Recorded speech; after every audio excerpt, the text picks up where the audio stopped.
Last వీడియోలో మా తమ్ముడి మీద పిడుగుబడి వాడు గతం మర్చిపోయి ఐసీలో ఒక 4-5 డేస్ ఉన్నాడు. అసలు ఏం చెప్పలేదు డాక్టర్లు, కష్టం అన్నారు. లంగ్స్ ఇన్ఫెక్షన్, హార్ట్ ఇన్ఫెక్షన్ అని చెప్పా కదా.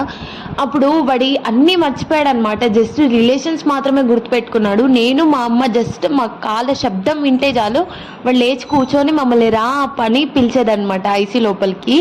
ఏమైంది అంటే వాటరు, అసలు నేను ఎట్లా పడ్డా, నన్ను ఎప్పుడు డిశ్చార్జ్ చేస్తారు, బైక్ మీద నుంచి పడ్డానా అని చెప్పేసి అడుగుతుండే అనమాట. ఎందుకంటే వాడు పిడుగు పడింది అని ఆ రోజు నుంచి ఈ రోజు వరకు ఇంకా ఆ డే గుర్తే లేదనమాట స్టిల్. కానీ వాడి బండిని అడిగేది, నా బండి ఎల్లో ఉంది అని అడిగేది అనమాట. మేము ఐసీలో వాడికి ఏం చెప్పలేక నీ బండి ఫుల్ ట్యాంక్ చేపించి నీ బండి నీట్గా పెట్టామని చెప్తున్నాము. ఇంకా మా తమ్ముడు పిజ్జా ఆర్డర్ చేసిండి. సో దాన్ని తీసుకురావడానికి వెళ్ళి అప్పుడు ఆ బండిని చూసుకుంటూ మురిసిపోతూ, అసలు దాన్ని తూడ్చుకునే విధానంలో ఎంత ప్రేమ ఉంది కదా.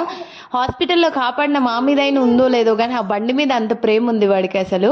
ఎందుకంటే తెచ్చి 1 వీక్ కూడా కాలేదు, ఇట్లా అయిపోయింది అనమాట.